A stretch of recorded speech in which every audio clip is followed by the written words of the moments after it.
Good morning.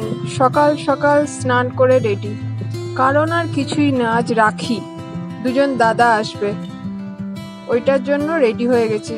এবার একটু রান্না করব, তারপর গোটা দিন পড়ে আছে এখনো।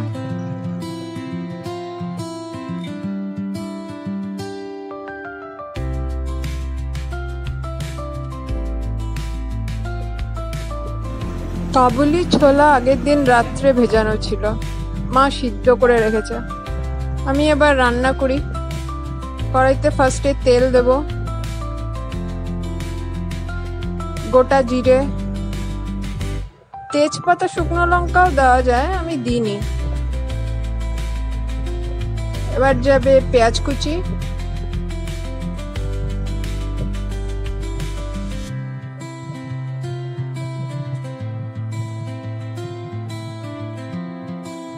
পেঁয়াজটাকে একটু ভালো করে ভাজতে হবে।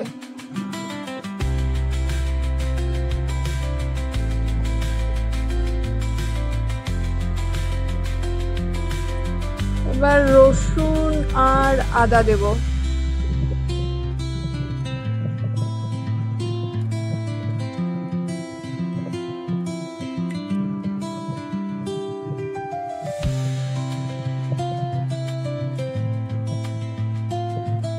এখানে আমি একটু নুন দিয়ে দিই সবসময়, যাতে পেঁয়াজটা তাড়াতাড়ি গলে যায়। এবার টমেটো কুচি,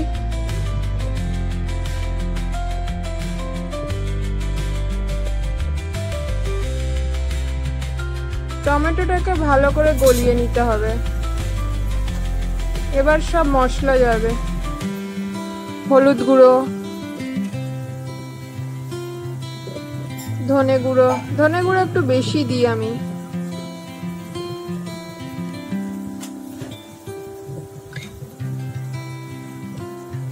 জিরে গুঁড়ো, শুকনো লঙ্কা, কাঁচা লঙ্কাও দিতে পারো, আমি শুকনো লঙ্কা দিলাম। আর এটা হচ্ছে কাশ্মীরি লঙ্কা গুঁড়ো, একটু যাতে রেডিশ কালার আসে তার জন্য। আর একটু জল দিলাম। এবার মশলাটাকে ভালো করে কষাতে হবে।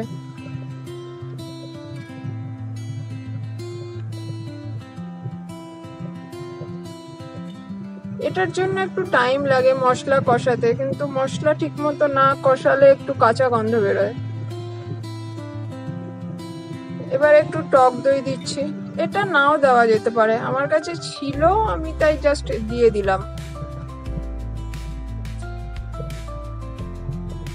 আমি অলওয়েজ আমার মতো করে রান্না করি, রেসিপি খুব একটা ফলো করি না, নিজের যা মনে হয় সেটাই করি।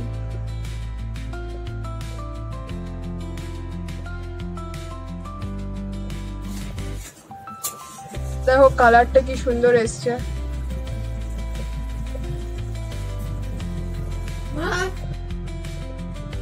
মা এবার এই ছোলাটাকে ঢেলে দিল, যেটা আগের থেকে সিদ্ধ করা ছিল।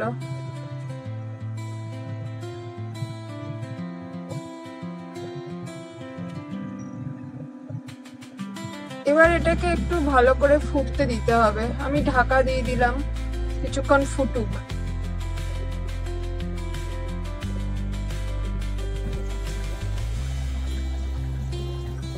নামানোর টাইম হয়ে গেছে, তাই দিচ্ছি কসুরি মেথি,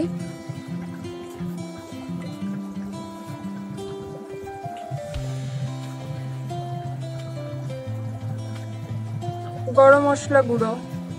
এগুলো সব হোমমেড, আমরা গোটা গোটা কিনে এনে গুঁড়ো করে নিই। আমার ছোলা রেডি, এটা তো কমপ্লিট। এবার সেকেন্ড রান্না, কচুরি বানাবো। ছোলার ছাতু নিলাম, জোয়ান আর নুন, একটু লেবুর রসও দিয়েছিলাম, দিয়ে এটাকে একটু জল দিয়ে মেখে নেব।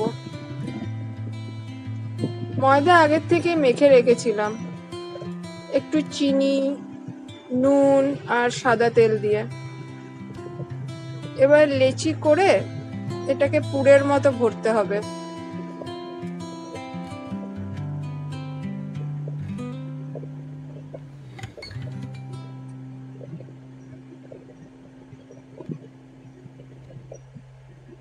ফার্স্টে শুধু লুচি করবো ভেবেছিলাম, তারপরে ভাবলাম না থাক কচুরি করি, যে সেই জন্য কচুরি করা হচ্ছে।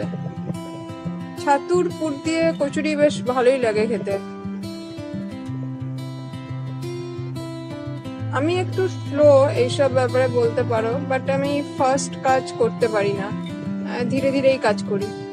মা ওদিকে করছে, বুঝেই গেছে আমি একা এতগুলো করতে অনেক টাইম নেব, সেই জন্য মা হেল্প করছে এখানে। এবার বেলার পালা।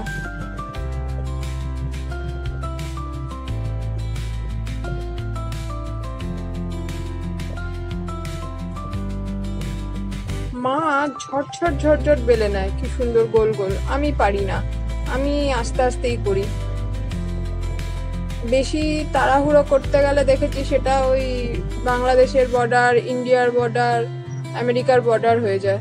তার থেকে ভাই ধীরে ধীরে করাই ভালো। এখনো অব্দি তো গোলই হচ্ছে জিনিসটা।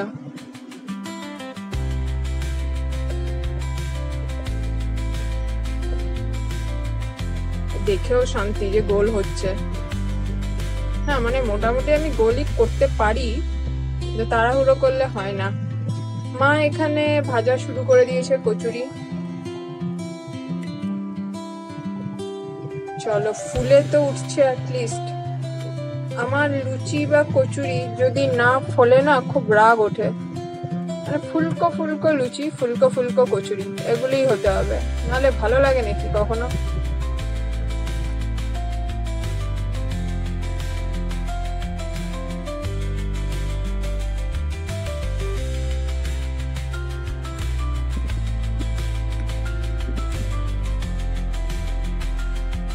এটা হচ্ছে রতনদা, আমার মেজো মাসির ছেলে। ওকে রাখি বাঁধছি এখন। আর প্রণাম করলাম, ও প্রণাম করছে।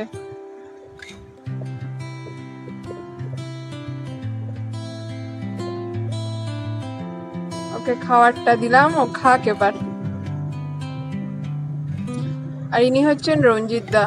হ্যাঁ, রক্তের সম্পর্ক তো নয়, বাট আমার সাথে উনি কাজ করতেন, আমার কলিগ ছিলেন। খুব ভালো দাদা আমার একজন, প্রত্যেক বছর আসেন রাখি বাঁধতে আমাদের বাড়িতে। এখন ওনার শরীর খুব একটা ভালো না, যথেষ্ট অসুস্থ উনি, তাও আসেন প্রত্যেক বছর আমার কাছে রাখি বাঁধতে। বলছে প্রণাম করতে হবে না, আমি প্রণাম করবই।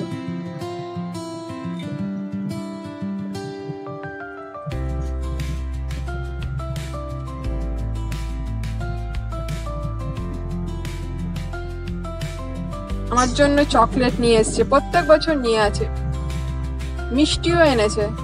দেখো কত বড় চকলেট আমার জন্য, আবার 500 টাকাও দিয়েছে। আর রঞ্জিত দাকে খেতে দিলাম যে তুমি খাও ধীরে সুস্থে। আজকের মতো তাহলে সবাইকে এখানেই টাটা। রঞ্জিত দা খাক, তোমরা সবাই ভালো থেকো। রাখির অনেক অনেক শুভেচ্ছা আর ভালোবাসা। পরে আবার দেখা হবে। Please like, share and subscribe আমার চ্যানেলকে। Bye bye.